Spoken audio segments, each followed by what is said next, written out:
Hey guys, welcome to the channel. It's Adam at ND72. So today we got my SLK32 AMG in the garage. So today we're going to be installing some products that I got from Rob from needswings.com. You can buy this stuff in a few other places, but you could actually get a discount on this stuff from Rob using my coupon code of ND_72. That should get you roughly 15% off. Now on the table, none of this stuff is really going to let us go fast, but it's going to help us get faster. And this product will not only go on a SLK32, it'll go on any car that has OBD2 related stuff. And if you don't even have that, these sensors will work on every car. So what are we talking about? Data logging. So what we have here is a series of data logging stuff on the kit that I picked. Mainly the big crown and jewel is the N-Dash OBD2 logger recorder. Everything in one. Also, the cool thing about this, it will hook up to your OBD2, so it'll pull all sensors and everything that your factory ECU could do. Also, you could get a series of add-on sensors. So I opted for a few of them. I have boost, which one of them, that's temperature. This is going to be coolant temperature sensor. This will be boost. And then I got Y-band. Now, I'm going to say a few things about these sensors, the pros and cons. So yes, with the N-Dash display, you can read your boost pressure off of the computer. You can read a series of temperatures. You can read all that stuff. Now there's a disadvantage and an advantage of the OBD2 that I found out. So I've been running this system for roughly a year now. A lot of you guys seen me do it, and you guys seen a few things. We're upgrading this system today to be more accurate and easier to read and to eliminate faults. Now that's what I mean when I say eliminate faults or any weird issues. So you could have your map sensor on these cars which fail mediumly amount and you might get bad data. But if I have a standalone map sensor on the car, I know the data is perfect, especially if I ever have any issues with the car, I can match what the car is actually seeing to real life data. The other benefit of using an individual sensor to some of it, the data is just a lot more faster and a lot more quicker. Now, you might have seen my cars in a few other videos and stuff like that. I do run standard gauges on almost all my cars. Now, that is really good for at the track and you want to visually see stuff, but you can't really data log off of any of that stuff. This kit that you can get from NeedsWings makes it so easy and convenient. Now, I've done two styles of this kit. One on my E55, and now we're going to do a little bit different on my SLK32. We're going to take you to the E55 and show you how to wire it up and show you how I have that whole setup. And then I'm going to go with this setup for the SLK32. Now, when you call up Rob and order it, you could get this in so many different configurations. There's a few different ZT2s, ZT3s, and ZT4s. From my understanding, the ZT2 allows you to do so much more stuff. Basically with just data logging and sensors. The ZT4, if I'm right, lets you do a few other things, but this one should be the best one. I actually run twin ZT2s on my E55. Also from Rob, I got a series of fittings and stuff like that just to make this all go in easier and more or less done up. So we're going to show you what the gauge looks like after we install it. We're going to show you all that stuff and kind of pros and cons of my setup. So one of the options we did on the E55 is we wanted the standard Zex gauge we got from NeedsWings, and this tells me left and right bank. Let me show you. Let's fire this bad girl up.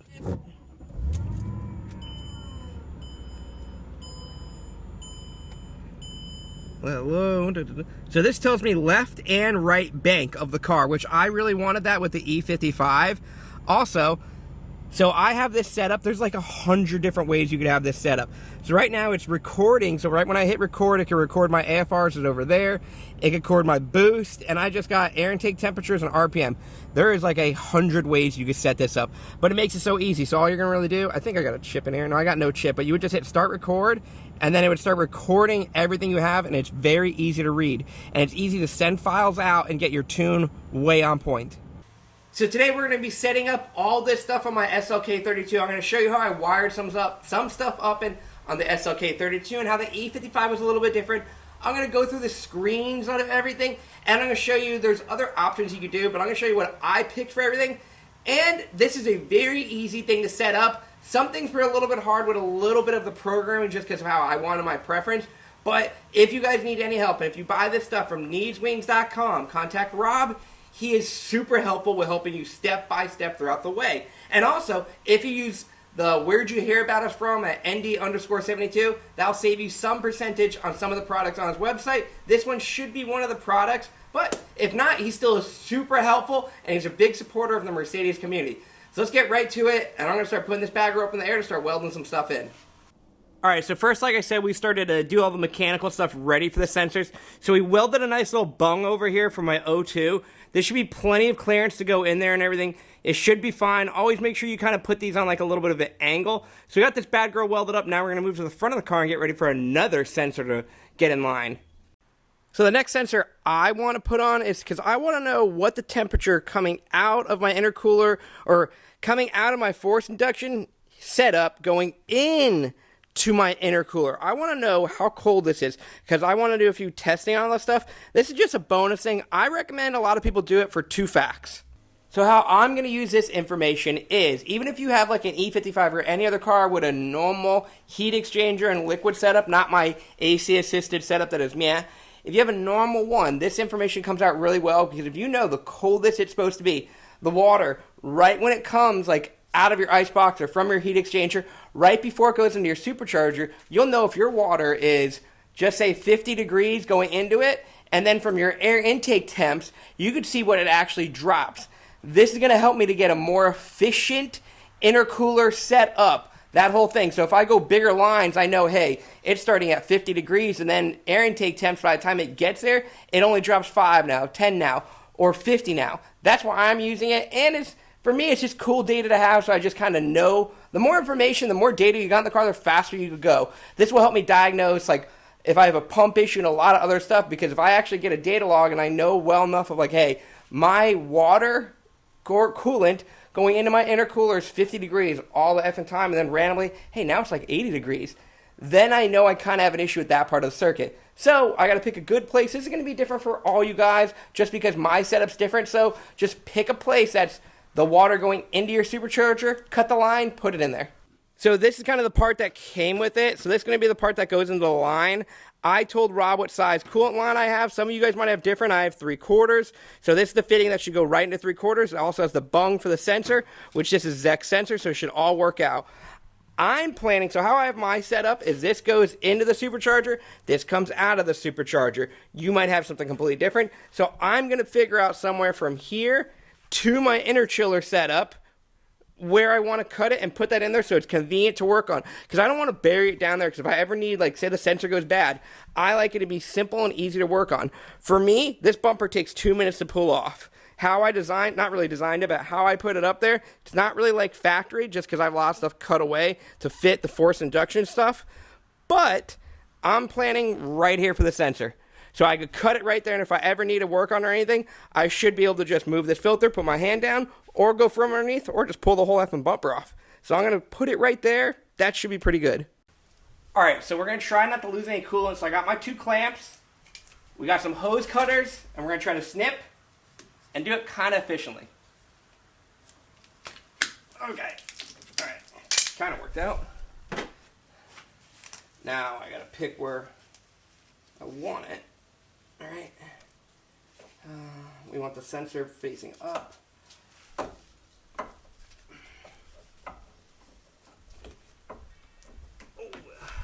Alright, I gotta cut all this foam off because I'm never gonna get clamps.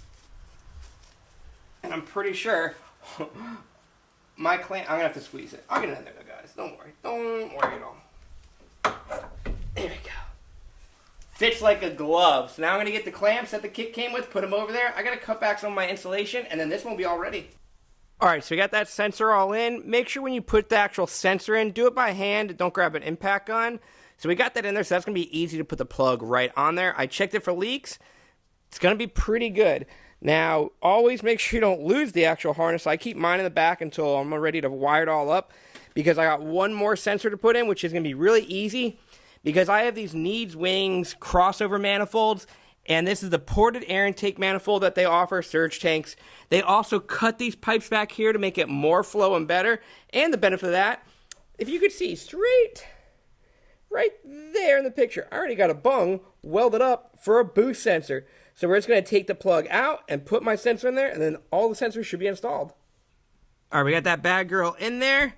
So that's all done on there. So now we can start getting our plugs ready, because that should be all of our actual sensors plugged in, more or less. Now I just got to get all the wiring harness and do the fun part of wiring. Alright, now we're on the wiring. The things you're going to need is this green sheet from them, and then whatever sensor you're using. If you're using their brand sensor, it makes it way easier because they tell you what color goes to what. See that? Pretty effing easy. So, in doing that, you just follow this wiring diagram and it tells you what color to what. Now, the harness they give you, this is the harness that goes into the control box. Plug that bad girl in now.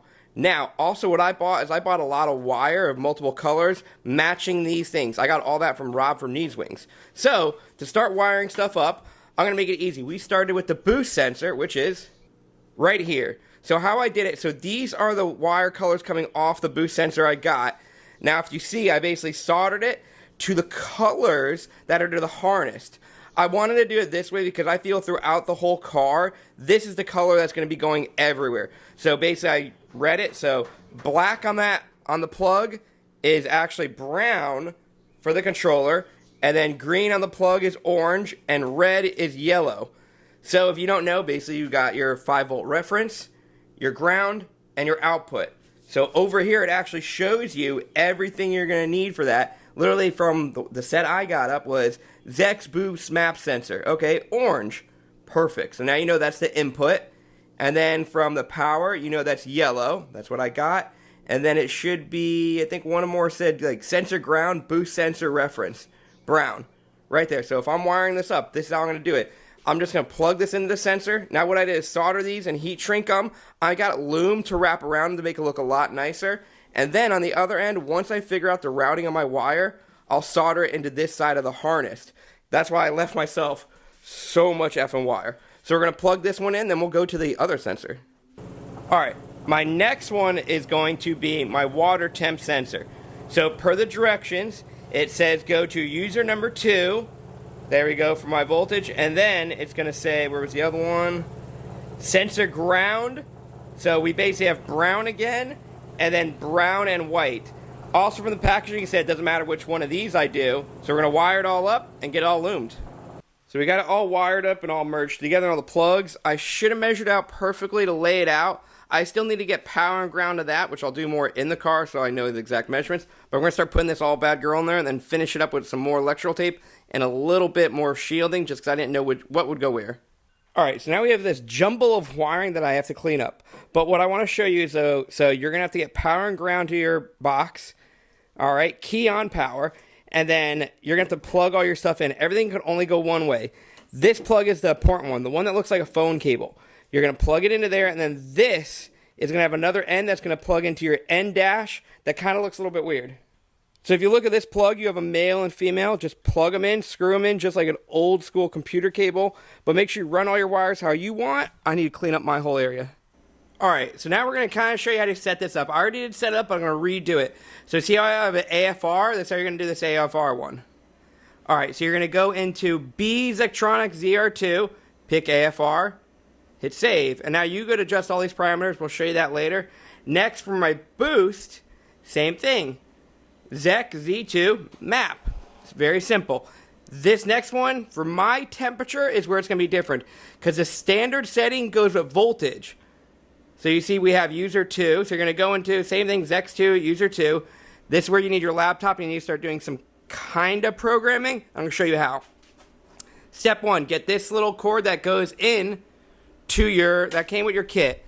Next, let's get out of some of this stuff.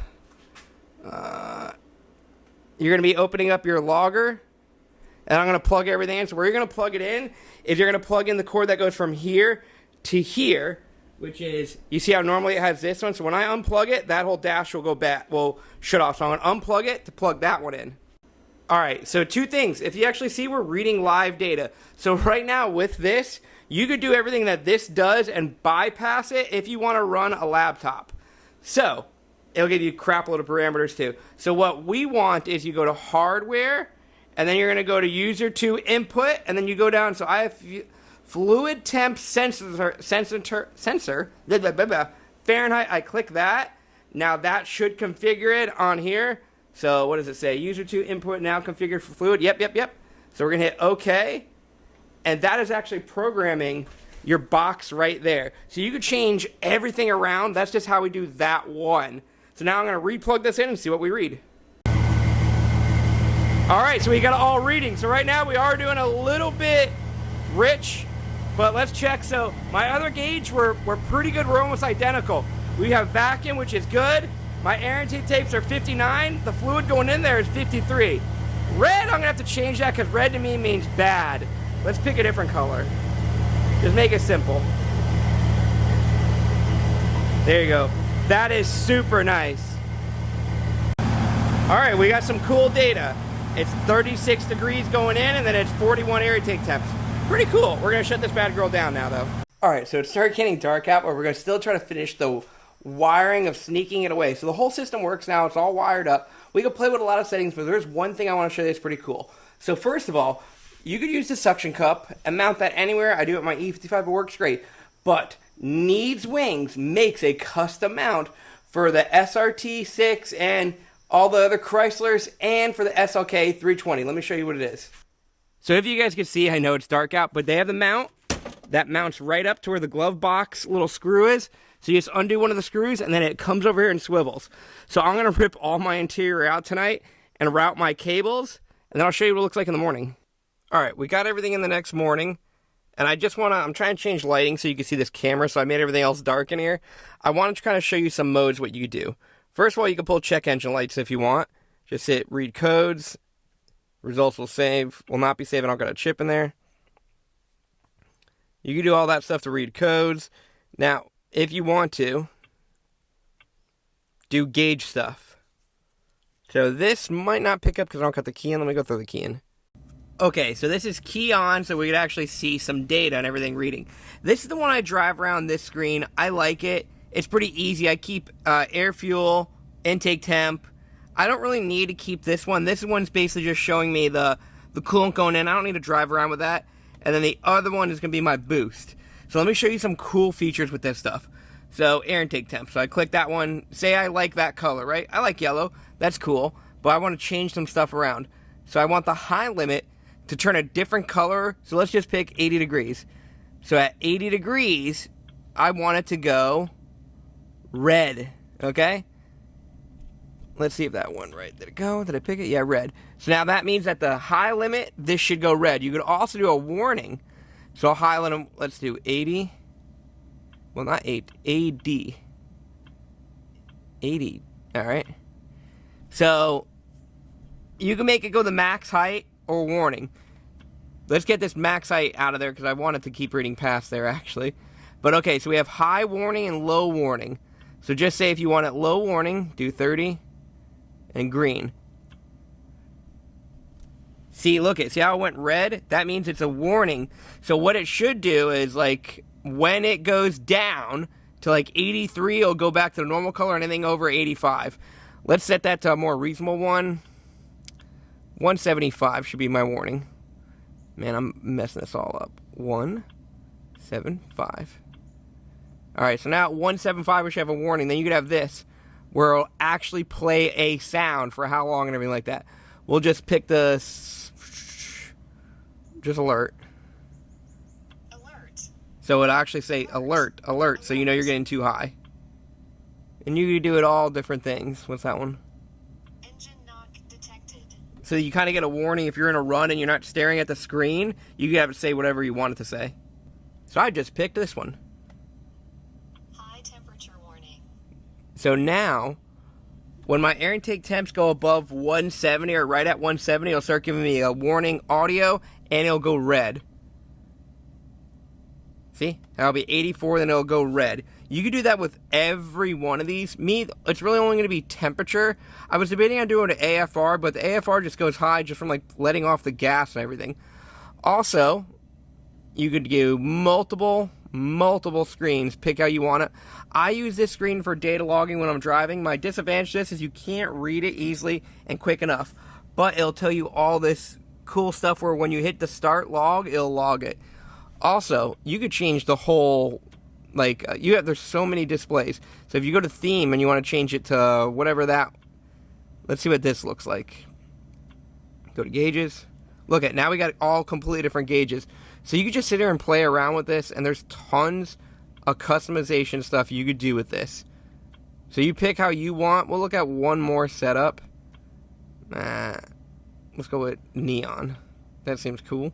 What does neon look like? Oop. There you go. Oh, so that kind of looks like the SRT, like crossfire, like center gauges. It actually kind of looks like mine too at night. So you could pick these, so it kind of looks the same. You could have a sweeping gauge. You could have you have all this other stuff. Let me go back to the one I like. Display, theme, icon. They also, I don't use this. They have a 0 to 60 counter and a quarter mile. I don't really use that much. And then tuning up. I guess you could add a tune on here if you ever wanted to. I don't got that. Logging. Let's see what that one is. So, all right. That just tells you file. Can you play it back? I don't think so. Pretty nice, though. You can do a lot of stuff with this. Now, when you're ready to look at all your data, you're going to take your chip out. It just goes right in the side. Now, there's a few ways to actually look at data. How I do it is you're going to download the app. So you'll go to Zex App's website. You'll download their app. It'll pull up. Very easy to look at data. Then you're just going to go to Open File. We'll pick one of my tunes that I did last week, or one of my datas. That one. All right, and now you can see everything you were seeing. Let's go to the actual run part. Oh, yeah, right here. Was that the run? Nope, that was not the run.